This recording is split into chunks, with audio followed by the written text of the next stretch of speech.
আজকের দিনটা শুরু হলো ছেলের সামনে নাচতে নাচতে। ছেলেকে খাওয়ানোর জন্য এসবও যে করতে হবে সেটা আশা করিনি কোনোদিন। তারপরে রেডি হয়ে বেরোলাম। Very good morning friends, welcome to my channel the mix lane. আমি শোভন, তোমাদের কাছে আজকে আবার নতুন ভিডিও নিয়ে হাজির। ফিল্ম স্টার্ট হয়ে গেছে, চলো দেখতে থাকো, সঙ্গে থাকো। আর প্লিজ সবাইকে request, please do like, share, subscribe and comment. Doctor এখনো আসেননি, এখানে আসতে হবে। মাসের প্রায় শেষ দিকে চলে এসেছি, তাই মিসড কল কভারেজের চাপটাও বেশি। তাই চিরুনি তল্লাশি করতে করতে মিসড কল কভার করছিলাম। আর সেটা করতে করতে ধরা পড়লো এই রাস্তাটা। যিশু পুজো উপলক্ষে রাস্তাটা খুব সুন্দরভাবে সেজে উঠেছে। আর সেটা দেখতে দেখতে যেই না টার্নটা নিলাম, সঙ্গে সঙ্গে পড়লাম জ্যামের মধ্যে। আমরা কি যাবো না? যাবো না আমরা? আমরা কি যাবো না? যাবো না আমরা?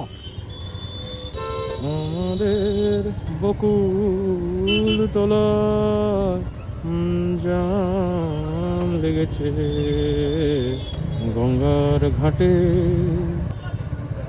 ও দাদা, আপনি এগোন। অ্যাডভোকেট দাদা, এখানে অ্যাডভোকেসি করতে হবে না, প্লিজ আপনি এগোন।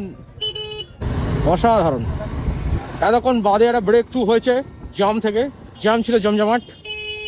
আমি গাড়ি নিয়ে ডান দিকে ঢুকবো, তারপর বাঁ দিকে ঢুকবো, তারপর এখানে আমি গাড়ি পার্ক করে কলে যাব, আমি কলে যাব।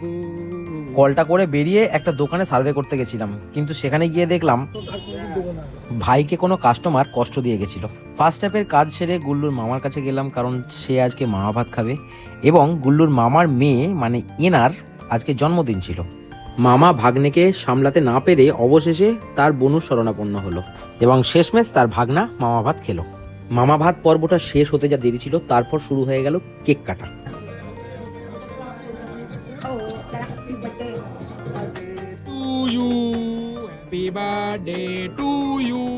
আমার ছোট্ট সোনামার কেক খেয়ে তারপর বেরিয়ে পড়লাম ইভিনিং এর ফিল্ড ওয়ার্কে। ফিল্ড ওয়ার্কের ফাঁকে 28 তারিখে পিকনিকের জন্য আমরা একটা জেনারেল মিটিং এর ব্যবস্থা করেছিলাম বুলবুলদার দোকানে। সেখানে মিটিংটা কম হলো আর কাওতালি হলো বেশি। এদিকে আরেক ভাই আমার ভিডিওতে থাকবে বলেছিল। ভাইকে নিয়ে নিচ্ছি আমরা, শুধু একা ভাই নয়, তোমার আরো ভাইয়েরা, ভাইয়েরা সব ভাইয়েরা হয়ে গেছে, হয়ে গেছে। আর আর আর আর এই তো সবাই রয়েছে। তারপর ডাক্তারবাবু ঢুকে যাওয়াতে সবাই যে যার মতো ডাক্তার কলে ব্যস্ত হয়ে গেল আর আমি ব্লগটা শেষ করলাম।